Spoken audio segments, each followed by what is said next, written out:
Om Namo Bhagavate Vasudevaya.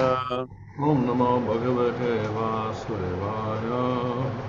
Om Namo Bhagavate Vasudevaya. Om Namo Bhagavate Vasudevaya. Om Namo Bhagavate Vasudevaya.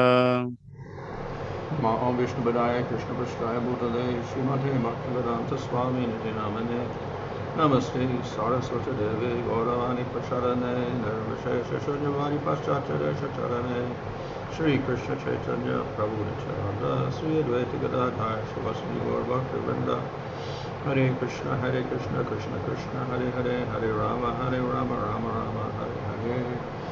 Reading from Srimad Bhagavatam, Canto 11, Chapter 13, verse 31.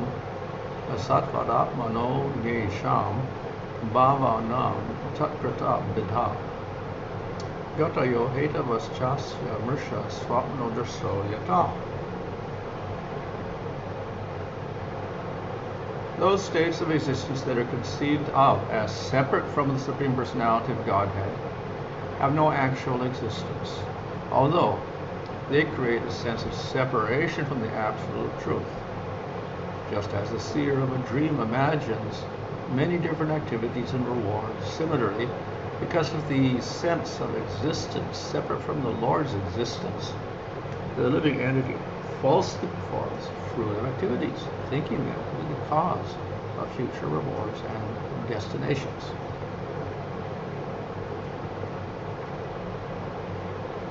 Purport Srila Vishnu Chakravarti Thakur comments as follows. Although Lord Krishna in his form of Hamsa avatar has condemned the intelligent that sees duality and separate values within the material world, the Vedas themselves institute the system of varnashram dharma by which the entire human society is divided into different castes, occupations, and spiritual statuses. Therefore, how can the Lord recommend that one give up one's faith in this Vedic system? The answer is given in this verse as follows. The words anyeṣām, bhāvānāṁ, or of other states of existence, refer to the innumerable divisions of false identification with the material body, mind, occupation, and so on. Such identification is illusion, and the material divisions of varnashram system are certainly based on this illusion. The Vedic literatures promise heavenly rewards such as residence in upper planetary systems and prescribe the means to acquire such rewards. However, both the rewards and the means for achieving them are ultimately illusion. Since this world is the Lord's creation, one cannot deny that its existence is also real. Yet the living entity who identifies the creations of this world as belonging to himself is certainly an illusion. The example may be given that horns are real and rabbits are real, but if one imagines a rabbit's horns, that is certainly illusion, though a rabbit's horns may occur in a dream. Similarly, the living entity dreams of a permanent relationship within this material world. One may dream that one is feasting on sumptuous sweet rice prepared with milk and sugar, but there is no actual nutritional value in the dream of royal feasting.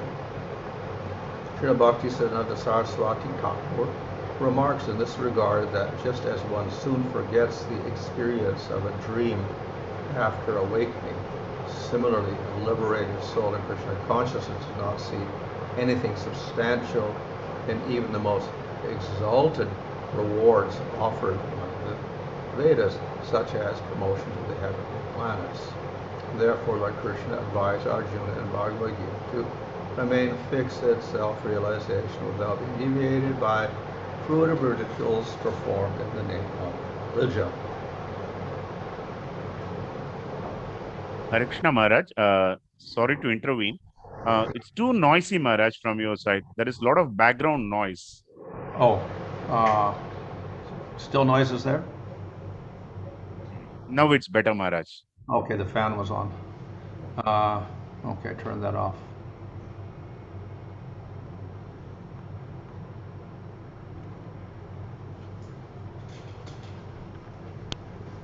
So the whole section here, taught by Hamsa Avatar, is that we have different states of consciousness. So இந்த பதத்தில் or இந்த பாகத்தில் ஹம்சாவதாரம் உணர்வை பற்றி வெளிப்படுத்துகிறது. அதை பற்றிய விளக்க உரையை தருகிறார். And waking consciousness is preferable to dreaming and deep sleep. விழித்திருக்கும் உணர்வு உறக்கத்தையும் ஸ்வப்னத்தில் இருக்கும் உணர்வையும் விட மேலானதாகும். However, even this waking state is problematic. எவ்வாறு இருப்பினும் இந்த விழித்திருக்கும் உணர்வும் பிரச்சனைக்குரியதாகும். Because in this waking state we are subject to the problem mentioned in this particular verse. ஏனென்றால் இந்த விழித்திருக்கும் நிலையில் இந்த பதத்தில் குறிப்பிட்டிருக்கும் பிரச்சனையின் அடிப்படையில் நாம் இருக்கின்றோம். Okay, so what is stated here is that we perceive that we are completely independent of the Lord. நாம் எவ்வாறு நினைக்கிறோம் என்றால் நாம் பகவானிடமிருந்து முற்றிலுமாக தன்னிச்சையாக செயல்பட இயலும் என்று நினைக்கின்றோம். So we perform activities and we get results. நாம் செயல்களை செய்து அதன் விளைவுகளை சந்திக்கின்றோம். And that because we perform the activity, we get the results, then we say, I am entitled to enjoy the results. அது மட்டும் இல்லாமல் நாம் செயல்களை செய்வதனால் நமக்கு அந்த பலனின் உரிமை இருக்கின்றது என்று கருதுகின்றோம்.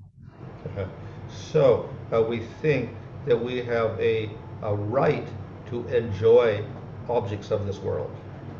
ஆகையால் நாம் எவ்வாறு நினைக்கின்றோம் என்றால் இந்த உலகத்தில் இருக்கும் புலனுறுப்பு பொருட்களை நாம் அனுபவிப்பதற்கு தகுதி உள்ளவர்கள், உரிமை படைத்தவர்கள் என்று எண்ணுகிறோம்.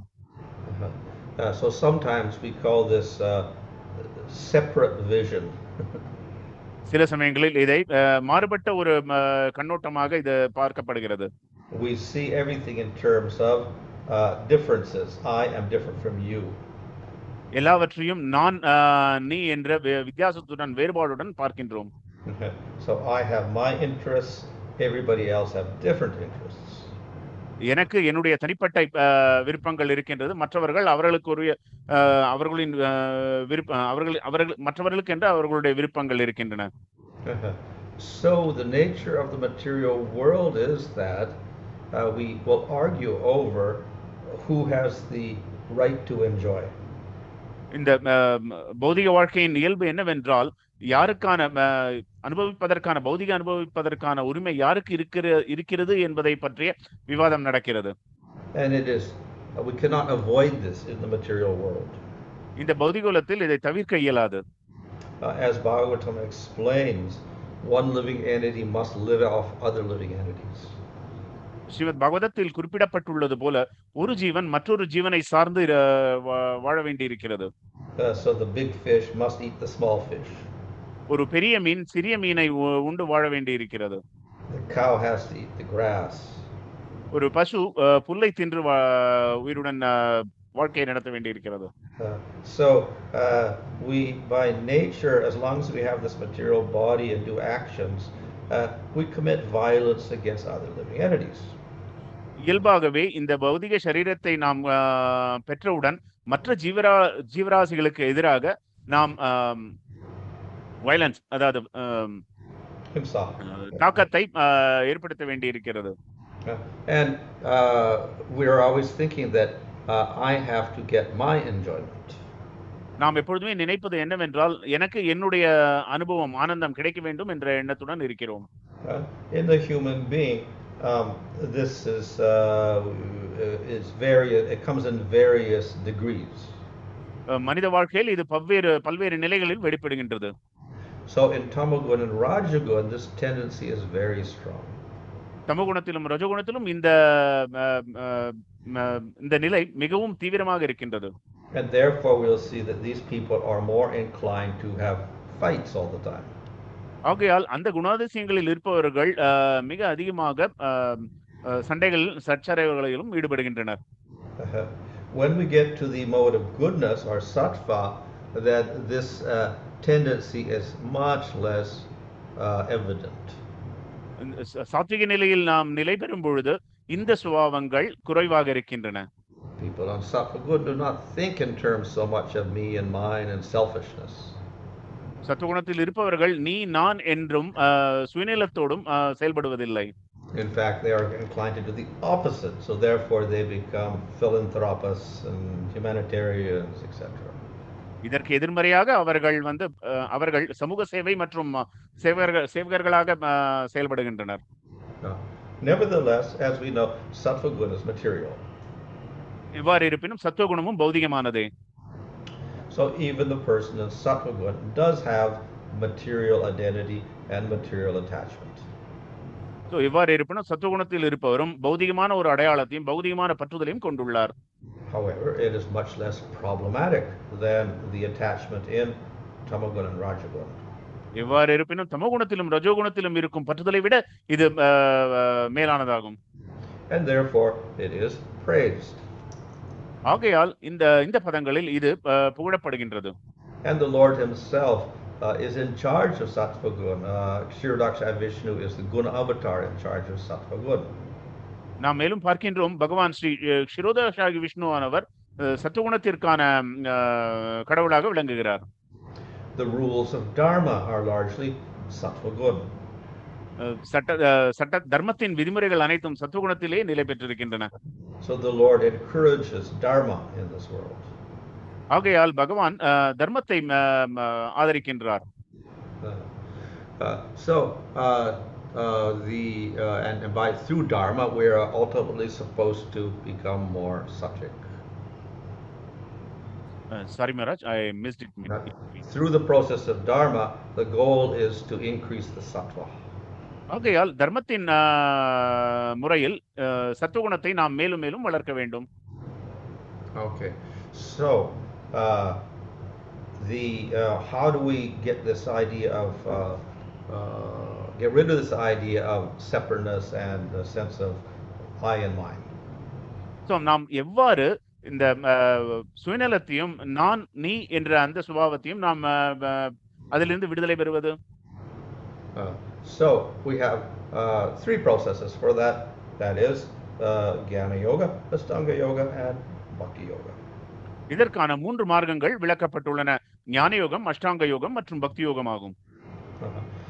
Previous to that, we have karma yoga. இதற்கு முன்பாக கர்ம யோகம் விவரிக்கப்படுகிறது.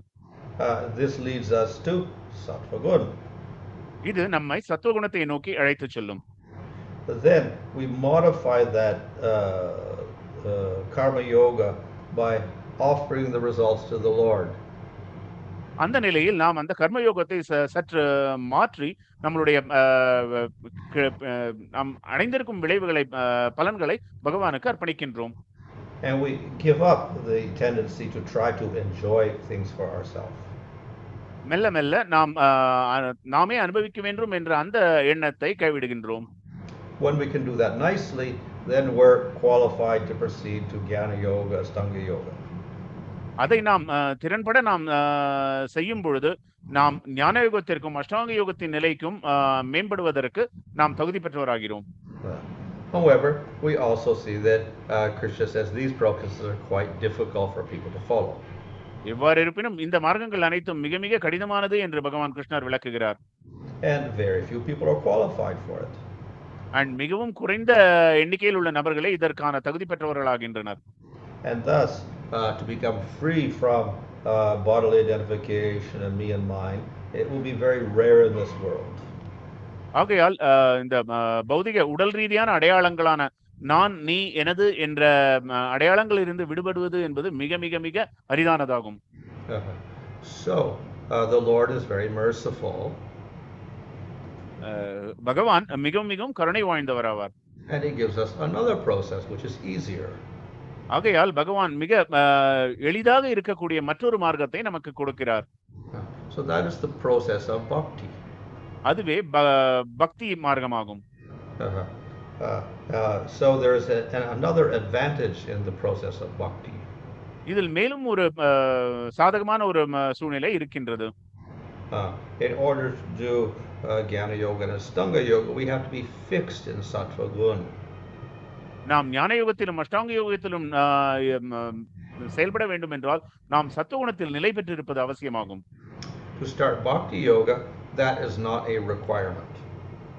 ஆனால் பக்தி யோகத்தை நாம் தொடங்குவதற்கு இது ஒரு தேவையாக அடிப்படை தேவையாக பார்க்கப்படுவதில்லை.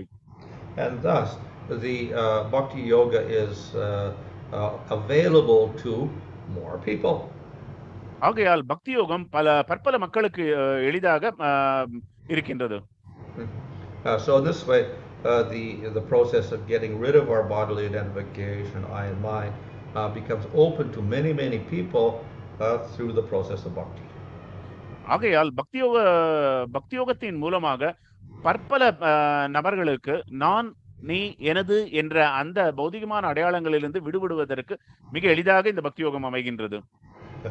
So previously Hamsa Avatar mentioned that you have to come to the fourth state, which is free of that false identity. இதற்கு முன்பாக ஹம்சாவதாரமானவர் நாலாவது நிலையை அடைய வேண்டும் என்று குறிப்பிட்டிருந்தார். But there he also indicated that the process is to practice bhakti. அங்கும் கடைபிடிக்க வேண்டிய மார்க்கம் பக்தி என்று குறிப்பிட்டிருக்கிறார். So the ultimately the solution to this problem in the world is performance of bhakti. ஆகையால் இதற்கான தீர்வு இந்த உலகத்தில் இதற்கான தீர்வு என்னவென்றால் பக்தி யோகத்தை கடைபிடிப்பதே ஆகும். So people may argue, well, what's wrong with enjoying in the world? What's wrong with seeing difference? மக்கள் விவாதிக்கலாம். இந்த உலகத்தில் ஆனந்தத்தை அனுபவிப்பதில் என்ன தவறு, நான் நீ என்ற வேறுபாடுகளை பார்ப்பதில் என்ன தவறு என்று விவாதிக்கலாம். So we on our own, it's very difficult to see why we should not give up enjoyment in this world. நாமே தன்னிச்சையாக இந்த ஆனந்தத்திலிருந்து விடுபடுவது என்பது மிகவும் கடினமானதாகும். And people with very short sight will not agree to this. மிக குறுகிய கண்ணோட்டம் உடையவர்கள் இதை ஏற்க மறுக்கின்றனர். However, a wise person, a person who has read scriptures, then he will understand why we have to do this. அறிவுள்ள ஒருவர், நன்கு கிரந்தங்களை வாசித்த ஒருவர் இதை உணர்கிறார், அதை ஏற்கின்றார். Unfortunately, many people refuse to learn the scriptures. துரதிர்ஷ்டவசமாக பற்பல மக்கள் இந்த கிரந்தங்களை வாசிப்பதற்கு மறுக்கின்றனர். And even if they read them, they don't believe them. அதை ஒருவேளை வாசித்தாலும் அதை கொண்டு அவர் வேறு எதுவும் செய்வதில்லை. So therefore it's a little difficult for people to have an impetus to start a spiritual process. ஆகையால் நாம் கூறுவது என்னவென்றால் அத்தகைய மக்களுக்கு இந்த ஆன்மீக பாதையை கடைபிடிப்பதற்கு தேவையான அந்த உந்துதல் இல்லை என்று கருதுகின்றோம். Nevertheless, if we really want happiness, if we want peace, then we have to do this. எவ்வாறு இருப்பினும் அமைதியும் ஆனந்தமும் நமக்கு தேவை என்றால் இதை நாம் கடைபிடித்தாக வேண்டும். So this verse describes how as long as we are seeing these differences and thinking of our own interests, we are as if in a dream. இந்த பதம் குறிப்பிடுவது என்னவென்றால் எதுவரை நாம் இப்படிப்பட்ட அந்த நான் நீ என்ற வித்தியாசங்களையும் நமது சுய விருப்பங்களையும் பார்க்கின்றோமோ அதுவரை நாம் ஒரு ஸ்வப்னத்தில் கனவில் இருப்பதாகவே கருதப்படுகின்றது. So the purport gives a nice example. இந்த பொருளுரையில் ஒரு அற்புதமான உதாரணம் கொடுக்கப்பட்டுள்ளது. In a dream, we can dream of having a nice big feast. நமது கனவில் ஒரு அற்புதமான ஒரு விருந்தை நாம் உண்பது போல நாம் காணலாம். However, it will have no effect on our body. We will not get nourished by it. எவ்வாறு இருப்பினும் அதன் மூலமாக நமது உடம்பு போஷாக்கு பெறப்போவதில்லை. Similarly, the waking state is like that. அதேபோல் விழித்திருக்கும் நிலையும் அவ்வாறே கருதப்படுகிறது. We get all sorts of enjoyments and things, but ultimately we're not satisfied. எல்லா விதமான அனுபவங்களையும் ஆனந்தத்தையும் நாம் பெற்றிருந்தாலும் நாம் அதன் மூலமாக திருப்தி அடைவதில்லை. So we're not satisfied because the atma is not satisfied. நாம் எதனால் திருப்தி அடையவில்லை என்றால் ஆத்மா அந்த செயல்களில் திருப்தி அடைவதில்லை. Certainly we can satisfy the senses. நாம் நிச்சயமாக நம்மளுடைய புலன்களை திருப்திப்படுத்த முயற்சிக்கலாம், திருப்தி அடையலாம். We can satisfy the body. நமது சரீரத்தை, உடலை நாம் திருப்தி செய்ய முயற்சிக்கலாம். So if we eat food, then the stomach is satisfied, the body becomes nourished. நாம் உணவை உட்கொள்ளும் பொழுது நமது வயிறு ஆனந்தம் அடைகிறது, திருப்தி அடைகிறது, நமது உடம்பு வலுப்பெறுகிறது, போஷாக் அடைகிறது. So that is satisfaction on the material level. அது இந்த பௌதிகமான ஸ்தானத்தில் இருக்கக்கூடிய ஒரு ஆனந்தமாகும், ஒரு திருப்தியாகும்.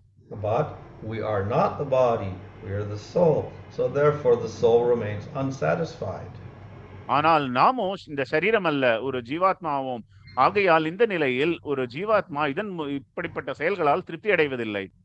So in this sense, the waking state is also compared to a dream. ஆகையால் இந்த விழித்திருக்கும் நிலையும் ஒரு கனவாகவே கருதப்படுகின்றது. This does not mean that the material world is completely unreal. இதற்கு நாம் வேறு விதமாக பொருள் கொள்ளக்கூடாது. இதற்கு இந்த பௌதிக உலகம் உண்மையானதல்ல என்று நாம் பொருள்பட கூற முடியாது. So there are many statements in the scriptures saying, oh, this world is a big dream. பற்பல கிரந்தங்கள் இந்த உலகமே ஒரு கனவாகும், மாயையாகும் என்று கூறுகின்றன. So it is a dream in the sense that I just explained. நான் எந்த விதத்தில் இது கனவு என்று கூறப்படுகிறதெல்லாம் நான் இதற்கு முன் குறிப்பிட்டேன் அல்லவா, அதன் அடிப்படையில் இது கனவாக கருதப்படுகின்றது. In other words, you cannot really be satisfied. வேறு விதமாக கூறினால் கண்டிப்பாக நாம் நிச்சயமாக திருப்தி அடைய இயலாது. But it does not mean your body does not exist. It does not mean that the objects of this world do not exist. It does not mean that you're not actually doing activities to get enjoyment. இதற்கு அர்த்தம் நமக்கு சரீரம் அல்ல, நாம் அந்த சரீரத்தின் மூலமாக எதையும் அனுபவிப்பதில்லை, அண்ட் இந்த உலகத்தில் வேற எந்த பொருளும் இல்லை என்று நாம் பொருள் கொள்ள இயலாது. However, how we perceive the material world and our body and our actions, that is subject to illusion. எவ்வாறு இருப்பினும் நாம் எவ்வாறு நம்மளுடைய சரீரத்தை இந்த உலகத்தையும் பார்க்கின்றோம், கருதுகின்றோம் என்பது மாயைக்கு உட்பட்டதாகும். So this temporary state of the material body, unfortunately we cannot realize this unless we have good knowledge. நமக்கு இருக்கக்கூடிய இந்த தற்காலிகமான இந்த உடல் அமைப்பை கொண்டு இந்த உன்னதமான ஞானத்தை பெறுவது என்பது கடினமாகும். And therefore we do have to accept the knowledge of the scripture to understand this clearly. ஆகையால் கிரந்தங்களின் மூலமாக நமக்கு தரப்பட்டிருக்கும் அந்த ஞானத்தை நாம் ஏற்கொள்ள வேண்டி இருக்கிறது. So one level is to accept the level of jnana or yoga. ஒரு நிலை ஞானத்தையும் யோகத்தையும் நாம் ஏற்றுக்கொள்வதாகும். Generally people on sattva guna will accept that. பொதுவாக சத்துவகுணத்தில் இருக்கும் மக்கள் அதை ஏற்றுக்கொள்ளுகின்றனர். However, it is difficult even for these people to accept the conclusions of bhakti. எவ்வாறு இருப்பினும் இத்தகைய மக்களுக்கும் பக்தியின் இறுதியான கொள்கைகளை, முடிவுகளை ஏற்பது என்பது கடினமாக இருக்கின்றது. So it is easy for a person in sattva guna to accept, okay, I'm not the body, I'm the soul, I should become detached from everything in the material world, I'm not the doer. சத்துவகுணத்தில் இருப்பவர்களுக்கு எவ்வாறு இருப்பினும் தான் சரீரம் இல்லை, இந்த ஜீவாத்மா, நாம் இந்த செயலாளிகள் இல்லை என்பது போன்ற எண்ணங்கள் இருக்கின்றன. But to accept that there's just a supreme person with the form, qualities and activities and we're supposed to serve him, that is a big jump in our intelligence. So some people cannot accept that. தாம் சரீரம் அல்ல, ஆத்மா என்பதை ஏற்றுக்கொண்டாலும் இதற்கு மேல் பகவான் என்று ஒருவர் இருக்கின்றார் என்பது பற்றிய அந்த சிந்தனை, அதை ஏற்றுக்கொள்வதில் அவர்களுக்கு சிரமம் இருக்கின்றது. காரணம் என்னவென்றால் அவர்களுடைய முந்தைய நிலையிலிருந்து இது ஒரு மிக மிக ஒரு உயர்ந்த நிலைக்கான ஒரு அறிகுறியாகும், உயர்ந்த நிலையின் அறிகுறியாகும். So jnana and yoga do not automatically lead to bhakti. ஞானமும் யோகமும் இயல்பாகவே பக்தியை நோக்கி ஒருவரை அழைத்து செல்வதில்லை. Another factor is required. What is that last word, Maharaj? Another factor, another cause is required. Is cause. Another factor, another cause is? Yeah, required. மற்றொரு காரணம் இதற்கு தேவைப்படுகிறது. So the scriptures explain that ultimately we will accept the conclusions of bhakti because we have developed faith. இறுதியாக நாம் பக்தியின் இறுதியான முடிவுகளை ஏற்பது என்பது நம்பிக்கையின் அடிப்படையில் ஆகும். And faith does not automatically develop because of sattva guna. இந்த நம்பிக்கை சத்துவகுணத்தில் இருப்பதால் மட்டுமே கிடைத்துவிடும் என்று நாம் கூற முடியாது. Of course, we can have faith in jnana, that can develop through sattva guna, but faith in bhakti does not automatically develop. ஞானத்தின் மேல் நம்பிக்கை இருந்தால் நமக்கு அது சத்துவகுணத்தை விளைவிக்கும், சத்துவகுணத்தின் நிலைக்கு நம்மை உயர்த்தும். ஆனால் அந்த நம்பிக்கை நமக்கு பக்தியை தராது.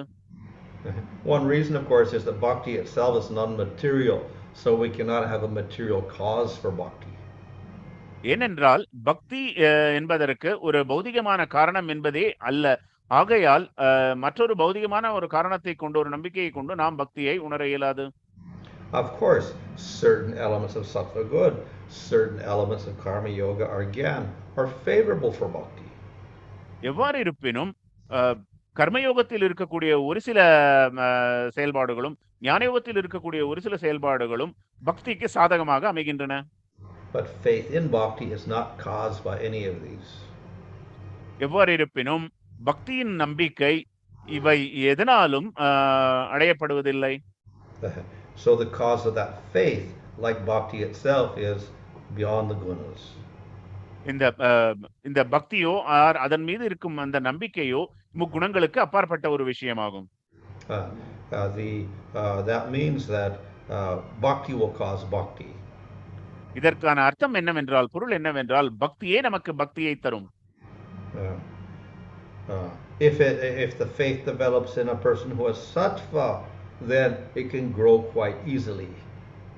சத்துவகுணத்தில் இருக்கும் ஒருவருக்கு இந்த நம்பிக்கை வளரும் என்றால் அது எளிதாக அதை வளர்ச்சி பெற செய்ய இயலும். If it develops in a person of rajaguna and tamoguna, there may be more difficulties for it to grow. ஒரு ரஜகுணத்திலும் தமோகுணத்திலும் இருக்கும் ஒருவருக்கு இந்த நம்பிக்கை வளரும் என்றால் அது மிகவும் கடினமான ஒரு வளர்ச்சி பாதையாக இருக்கும். However, we know that the process of bhakti destroys all difficulties. Destroys all difficulties. எவ்வாறு இருப்பினும் நாம் காண்பது என்னவென்றால், பக்தி மார்க்கம் என்பது எல்லா விதமான சிக்கல்களையும் பிரச்சனைகளையும் தகர்த்தெறிகின்றது. And therefore, as Bhagavatam describes, that if a dog eater who's got very bad karmas and tamagun and whatever, not even in varnashram system, if he chants the name of the Lord, suddenly he's more qualified than a brahmana. ஆகையால் நாமும் ஸ்ரீமத் பாகவதத்தில் குறிப்பிடப்பட்டுள்ளதை நாம் காண்கின்றோம். ஒரு நாயை உண்ணும் சண்டாளனாக இருப்பவர், வர்ணாசிரம தர்மத்தின் உள் அல்லாதவர், பகவானின் திருநாமத்தை ஜபிக்கும் பொழுது அவர் மிக உன்னதமான ஒரு நிலையை அடைகின்றார் என்பதை நாம் பார்க்கின்றோம். So this means that the devotion surpasses the gunas. இதன் பொருள் என்னவென்றால், பக்தி யோகமானது முக்குணங்களை கடந்து உன்னதமான நிலையில் உள்ளது. The brahmana is stuck in sattva guna. ஒரு பிராமணரானவர் சத்துவகுணத்தில் கட்டுப்பட்டுள்ளார். The devotee is beyond that. ஒரு பக்தரானவர் அதற்கும் உன்னதமான அப்பாற்பட்ட உயர்ந்த நிலையில் நிலை பெற்றுள்ளார். So that is the power of bhakti. இதுவே பக்தியின் ஒரு அற்புதமான ஒரு சக்தியாகும். So it is if one develops faith in any guna, faith in bhakti through any guna, by the process of bhakti, one surpasses the gunas. எந்த குணத்தில் அமைந்திருந்தாலும் பக்தியின் மேல் நம்பிக்கை கொண்டவர் இந்த முக்குணங்களை கடந்து உன்னதமான நிலையை அடைய இயலும். And thus we no longer see in terms of our bodies. அந்த நிலையில் நாம் சரீரத்தின் அடிப்படையில் எதையும் நாம் காண மாட்டோம். We no longer see in terms of I and mine. நான் நீ என்ற உணர்வோடு நாம் எதையும் காண மாட்டோம். We don't try to exploit other living entities for our enjoyment. மற்ற ஜீவராசிகளை நம்முடைய சுய இன்பத்திற்காக நாம் தாக்க மாட்டோம். So bhakti is the perfect way of bringing about a realization described in this verse. இந்த பதத்தில் குறிப்பிடப்பட்டுள்ள அந்த தன்னுணர்வை அடைவதற்கு பக்தியே மிக மிக உயர்ந்த உன்னதமான மார்க்கமாகும். Hare Krishna. Hare Krishna Maharaj. Thank you so much, Maharaj. Right. First question is from Her Grace Jyoti Sundar Mataji. Brahma Sutra states that opposition to the Lord is the cause of samsara, and by its destruction, the devotee attains liberation in this form as nipeksha devotee. Maharaj, should one become a nirapeksha devotee finally to attain the Supreme Lord? இதன் மொழிபெயர்ப்பு என்னவென்றால், பிரம்மசூத்திரங்களில் குறிப்பிடப்பட்டுள்ளது என்னவென்றால், பகவானுக்கு எதிர்மறையாக செயல்படுவது என்பது இந்த சம்சாரத்தின் ஒரு காரணமாக அமைகின்றது. அண்ட் அதன் அழிவு எப்பொழுது நடக்கின்றது என்றால், ஒருவர் நிரபேட்ச பக்தராக அமையும் பொழுது இதிலிருந்து, இந்த சூழ்நிலையிலிருந்து அவருக்கு முக்தி கிட்டுகிறது. ஆகையால் மகாராஜனிடத்தில் உள்ள கேள்வி, ஒருவர் பகவானை அடைவதற்கு நிரபேட்ச பக்தராக மாற வேண்டுமா என்பது கேள்வியாகும். The term nirapeksha applies to a sannyasi or a babaji. நிரபேட்ச பக்தர் என்பது ஒரு சன்னியாசி அல்லது ஒரு பாபாஜியை குறிப்பிடுவதாகும். But the process of pure bhakti is available to everyone. ஆனால் தூய பக்தியானது அனைவருக்கும் கிடைக்க பெறுகிறது. So the practitioners of pure bhakti who are not renounced are called the parinishita devotees. What is that last word, Maharaj? Kanishta devotees? Parinishita. பரிநிஷ்டிதா. இந்த தூய பக்தி யாருக்கு கிடைக்க பெறவில்லையோ அவர்கள் பரிநிஷ்டித பக்தர்கள் என்று கூறப்படுகின்றனர். So they are householders, but they perform pure bhakti, and they are not attached to material things. They are not attached to all the rules of varnashram that they follow. அந்த நபர்கள் கிரகஸ்தர்களாக வர்ணாசிரமத்தின் இந்த விதிமுறைகளுக்கு மிகவும் விதிமுறைகளின் மேல் மிகவும் பற்று கொள்ளாது தன்னுடைய பக்தி யோகத்தின் மூலமாக தன்னுடைய செயல்களில் ஈடுபடுகின்றனர். So both the nirapeksha and the parinishita devotees, they both attain the Supreme Lord because they perform pure bhakti. இந்த நிரபேட்ச பக்தர்களானாலும் சரி, பரிநிஷ்டித பக்தர்களானாலும் சரி, அவர்கள் இருவரும் இறுதியில் பரமபுருஷ பகவானை அடைகின்றனர். பக்தியோகத்தை கடைபிடிப்பதால் அவர்கள் பரமபுருஷ பகவானை அடைகின்றனர். Thank you, Maharaj. The next question is from His Grace Swarnamadhav Prabhu. Maharaj, you mentioned that the process of bhakti is easier and available to majority of people. However, to practice bhakti, we have to be qualified. One should have enough sukriti to start the bhakti process. How to understand that the bhakti is open to all? இந்த கேள்வி என்னவென்றால், மகாராஜர் குறிப்பிட்டது பக்தி என்பது அனைவருக்கும் மிக எளிதாக கிடைக்க பெறுகிறது.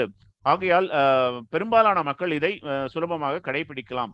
எவ்வாறு இருப்பினும் நாம் காண்பது என்னவென்றால், அந்த பக்தியை நாம் அடைவதற்கு நமக்கு சில குறிப்பிட்ட தகுதிகள் தேவைப்படுகின்றன. அக்ஞாத சுக்ருதி நமக்கு சற்று தேவைப்படுகிறது பக்தியை ஆரம்பிப்பதற்கு. இதை எவ்வாறு புரிந்து கொள்வது? So the qualification for practicing bhakti is faith. பக்தியை நாம் கடைபிடிப்பதற்கு தேவையான அடிப்படை தேவை என்னவென்றால் நம்பிக்கையாகும். In that sense, we say there is a limitation. இதன் மூலமாக நாம் பார்த்தால் இதில் ஒரு சிறிய தடங்கள் இருக்கின்றது. But it is not limited by guna or varna or ashrama. இந்த வரையரம்பு ஒரு குணத்தினாலோ ஆசிரமத்தினாலோ கட்டுப்படுவதில்லை. So how does one get the faith? அங்கனம் கூறினால் ஒருவர் எங்கனம் நம்பிக்கையை அடைவது? So developing that faith also does not depend on gunas. நம்பிக்கையை பெறுவது என்பதும் குணத்தின் அடிப்படையாக கொண்டதல்ல. It depends on mercy of devotees. இது பக்தர்களின் கருணையை அடிப்படையாக கொண்டது. So therefore bhakti will be rare if the devotees are not giving out mercy. ஆகையால் பக்தி நமக்கு மிக மிகவும் அரிதாகிவிடும் எப்பொழுதென்றால் பக்தர்களிடமிருந்து கருணையை நாம் பெறவில்லை என்றால். But as the devotees give out mercy, then bhakti becomes of faith develops in many people. பக்தர்களிடமிருந்து நாம் கருணையை பெற்றுவிட்டால் நமது நம்பிக்கை பல மடங்கு உயர்கிறது. And then they're qualified to practice. அந்த நிலையில் நாம் இந்த பக்தியை கடைபிடிப்பதற்கான தகுதியை பெறுகின்றோம். So that process may be gradual. அந்த மார்க்கம் சற்றே நிதானமாக செயல்படக்கூடிய ஒரு மார்க்கம் பாதையாக இருக்கலாம். It may take many lifetimes. பற்பல பிறவிகள் நாம் எடுக்க நேரிடலாம். But it can also happen very quickly. அதே சமயத்தில் அது மிக சீக்கிரமாகவும் நடைபெறுவதற்கான காரணமும் இருக்கிறது. We see that Ajamil was pretty demoniac in the beginning, but when he got association of Vishuddha, suddenly he developed faith, then he practiced bhakti. நாம் அஜாமிலனின் லீலையிலும் இதை பற்றி காண்கிறோம். மிக மிக ஒரு அசுரத்தனமான செயல்களில் ஈடுபட்டிருந்தாலும் விஷ்ணு தூதர்களின் சங்கம் கிடைத்ததற்கு பின் அவர் எந்த அளவுக்கு ஒரு தூய பக்தனாக மாறினார் என்றதை நாம் பார்க்கின்றோம். So sometimes it may develop quickly because the devotee has great shakti. சில சமயங்களில் இது மிக துரிதமாக இது அடையப்படுகிறது. காரணம் என்றால் அந்த பக்தருக்கு சக்திகள் கூடுதலாக இருக்கின்றது. Now, even if there is no faith and you don't want to practice bhakti, it can still have effect. நம்பிக்கை அல்லாது அந்த பக்தியை நாம் கடைபிடித்தாலும் கூட அதற்கான பலன்கள் இருக்கின்றன. So we cannot tell a faithless person to chant the holy name because he won't do it. He has no faith. நம்பிக்கை அல்லாத ஒருவரிடம் நாம் பகவானின் திருநாமத்தை ஜபிக்க கூற இயலாது. காரணம் என்றால் அவருக்கோ நம்பிக்கை இல்லை. But if he accidentally chants it, then that has some effect. தற்செயலாக அவர் ஒருவேளை ஜபித்தால் அதற்கும் பலன் கிட்டுகின்றது. And if he accidentally does it enough, then of course then he develops faith. மெல்ல மெல்ல அதன் மூலமாக அவர் ஒரு நம்பிக்கையை வளர்த்துக் கொள்கின்றார். So therefore, even before one has faith, then bhakti may work on it, have an effect on a devotee and help him develop. ஒருவர் நம்பிக்கையை அடைவதற்கு முன்னால் கூட பக்தியின் சக்தி அவர் மீது செயல்படுவதற்கான வாய்ப்புகள் இருக்கின்றது. So in the case of Ajamil, he hadn't got any faith, but he happened, his name was Narayana. By that act, then he got purified. அஜாமிலனின் கதையில் நாம் பார்த்தால் அவருக்கு நம்பிக்கை இல்லை. எவ்வாறு இருப்பினும் தன்னுடைய மகனை நாராயணன் என்ற பகவானின் திருநாமத்தை கொண்டு பெயர் சூட்டி இருந்தார். அதை ஜபிக்கவும் செய்தார். அது அவருக்கு உரிய பலனை தந்தது. Thank you, Maharaj. The next question is from His Grace Srinivas Nitai Prabhu. Why is bhakti so rare, even though it is easy and sublime? முதல் கேள்வி என்னவென்றால், பக்தி ஏன் மிக மிக சூக்ஷ்மமானதுமாக கருதப்படுகிறது? அது மிகவும் எளிதாக இருப்பினும் சூக்ஷ்மமாக இருப்பினும் ஏன் அது மிகவும் அரிதானதாக கருதப்படுகின்றது? Well, it's only rare if the devotees are not preaching. அது எப்பொழுது அரிதானது என்று கருதப்படுகிறது என்றால் பக்தர்கள் பிரச்சாரம் செய்யவில்லை என்றால். Thank you, Maharaj. The next part of the question is, how does the Uttamadhikari see everyone as a devotee when it is rare to find a devotee? எவ்வாறு ஒரு உத்தமாதிகாரி அனைவரையும் ஒரு தூய பக்தராக காண்கின்றார் என்பதை எவ்வாறு புரிந்து கொள்வது? Well, the Uttamadhikari sees even the demons as devotees. So, if demons are common, then there's lots of devotees. ஒரு உத்தமாதிகாரியானவர் ஒரு அசுரரை கூட பக்தராக கருதுகின்றார். அனைவரும் அசுரராக இருப்பினும் கூட பற்பல பக்தர்கள் இருப்பதாக அவர்கள் கருதுகின்றனர். Thank you, Maharaj. The next question is from Her Grace Sarojini Kalindi Mataji. If faith is required as a qualification of attaining bhakti, we can see there are many people who have faith but still not interested to take the bhakti process. How to understand this? அடுத்த கேள்வி சரோஜினி காலிந்தி மாதாஜியிடம் இருந்து, பக்தியை அடைவதற்கு நம்பிக்கை ஒரு முக்கியமான ஒரு அடிப்படை தகுதியாக கருதப்படுகிறது என்றால் நாம் பற்பல நபர்களை மிகவும் நம்பிக்கையுடன் இருப்பதாய் காண்கின்றோம். எவ்வாறு இருப்பினும் அவர்கள் பக்தியை மேற்கொள்வதற்கு அவர்கள் விருப்பம் காட்டுவதில்லை. இதை எங்கனம் புரிந்து கொள்வது? Many people have faith, but they have faith in the wrong thing.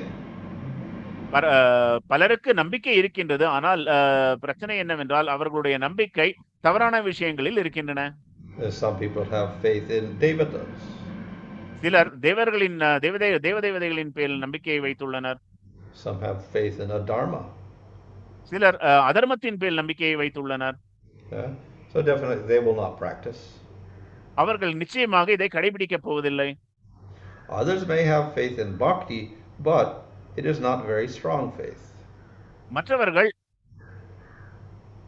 மற்றவர்கள் நம்பிக்கை இல்லாமல் எவ்வாறு இருப்பினும் அவர்கள் பக்தியை கடைபிடிப்பர். They may accept a Supreme Lord. அவர்கள் பகவானை பரமபுருஷ பகவானை ஏற்றுக்கொள்ளவும் செய்கின்றனர். But they don't have enough faith to understand what that entails. எவ்வாறு இருப்பினும் அவர்களுக்கு தேவையான அதிகப்படியான அந்த நம்பிக்கை அவர்கள் பெறுவதில்லை. இதன் மூலமாக அவர்களுக்கு என்ன கிடைக்கப் போகின்றது என்பதை பற்றிய அறிவும் அவர்களுக்கு ஏற்படுவதில்லை. So real faith means we accept the position of the Lord, and we also accept that we are the servant of the Lord. உண்மையான நம்பிக்கை என்னவென்றால் பகவானே அவர் மட்டுமே முழுமுதற் கடவுளாவார், நாம் அவருடைய சேவகனாவோம் என்பதை நாம் புரிந்து கொள்ள வேண்டும். And the goal in life is to please the Lord. And வாழ்க்கையின் இறுதி இலக்கானது பகவானை திருப்திப்படுத்துவதே ஆகும். So if we have faith in that, then we will certainly do bhakti. இப்படிப்பட்ட ஒரு நம்பிக்கை இருந்தால் நாம் நிச்சயமாக பக்தியை கடைபிடிப்போம். One may have a little faith in bhakti, but his faith is stronger in material things, so he won't practice bhakti.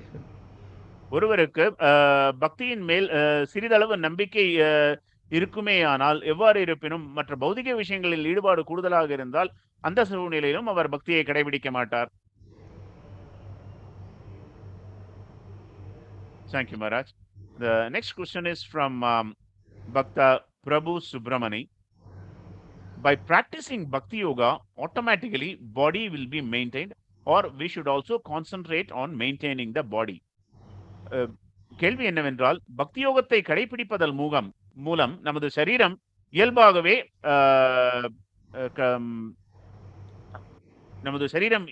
இயல்பாகவே பேணி காக்கப்படுகிறதா அல்லது அதற்கு தனிப்பட்ட முறையில் நாம் செயல்பட வேண்டுமா?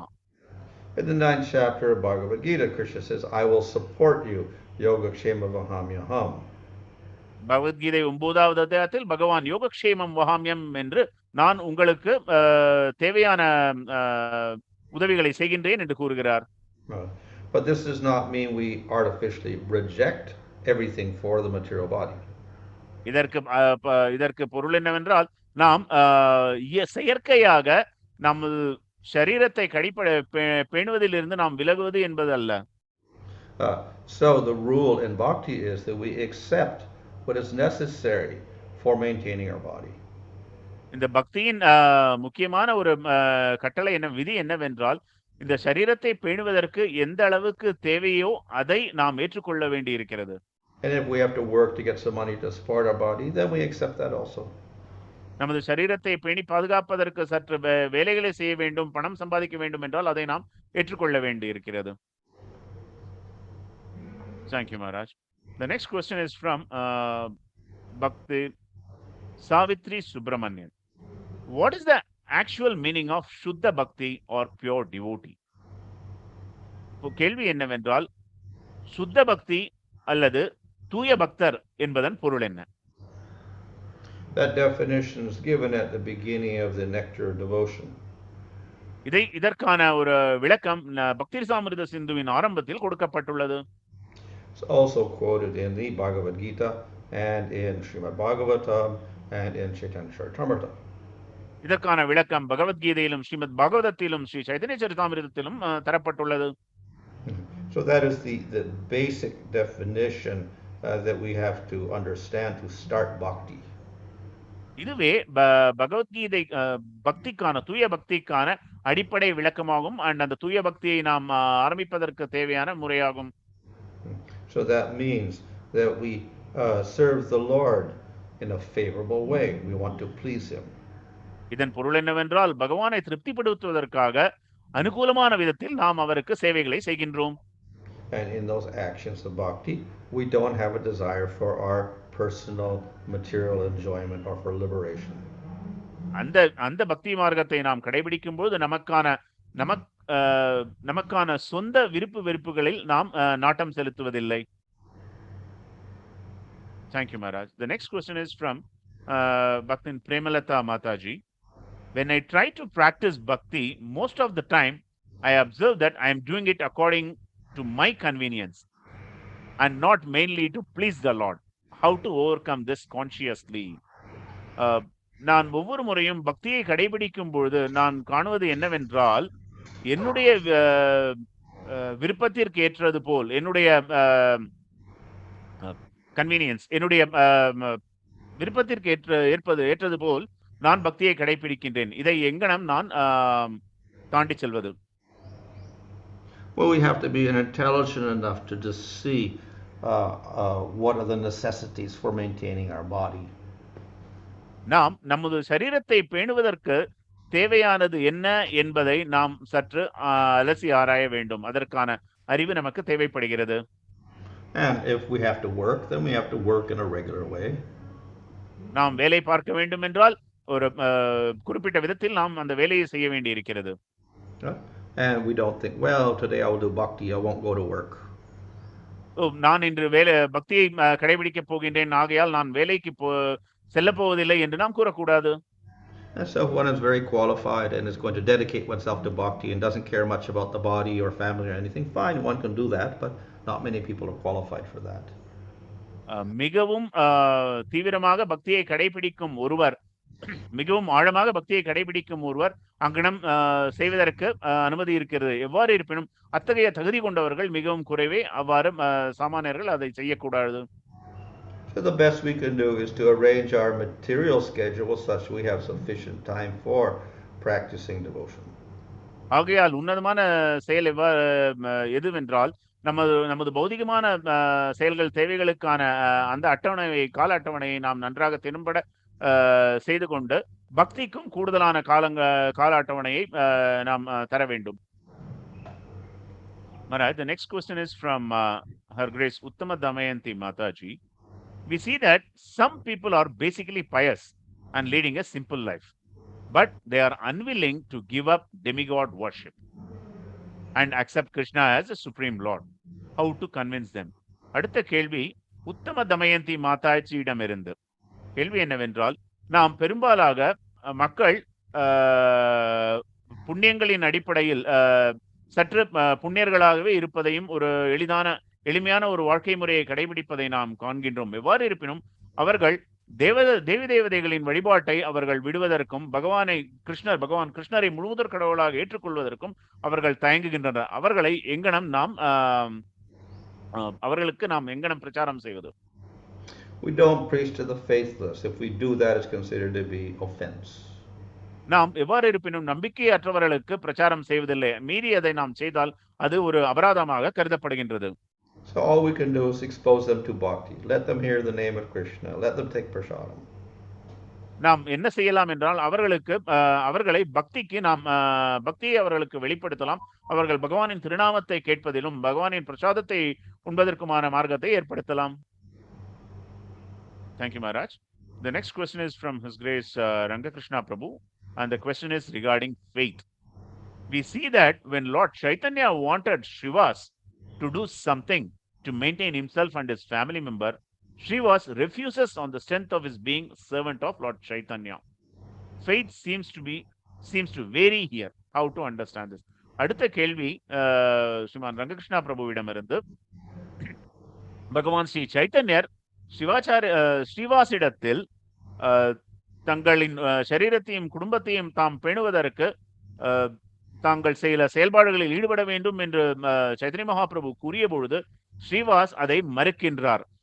இதை எங்கிடம் நாம் புரிந்து கொள்வது? Well, there are different levels of faith and constantly different levels of bhakti. பக்தியின் வெவ்வேறு நிலையில் வெவ்வேறு நிலையிலான நம்பிக்கையும் உள்ளது. And generally, unless one is very qualified, one does not give up his ordinary duties. ஒருவர் அந்த குறிப்பிட்ட தகுதியை அடையும் வரை தனக்கு விதிக்கப்பட்ட அந்த கடமைகளை தாம் விடுவது என்பது தகுந்ததல்ல. Some of that giving up duties may be simply due to incompetence. சிலர் தன்னுடைய அந்த கடமைகளை விட்டு விலகுவது என்பது அவர்களுக்கு அந்த தகுதி இல்லை, அந்த அறிவு இல்லை என்பதன் காரணத்தின் மூலமாக அவர்கள் அதை செய்கின்றனர். So that is not real renunciation. அது ஒரு உண்மையான துறவாக கருதப்படுவதில்லை. So only if one is qualified, then one can start giving up all duties.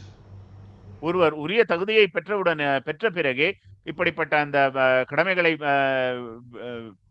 விடுவது என்பதை யோசிக்க வேண்டும். Thank you, Maharaj. Thank you so much, Maharaj. His Holiness Manuswami Maharaj ki jai. Grantaraj Srimad Bhagavatam ki jai. Jagat Guru Srila Prabhupada ki jai. Hare Krishna, dear devotees.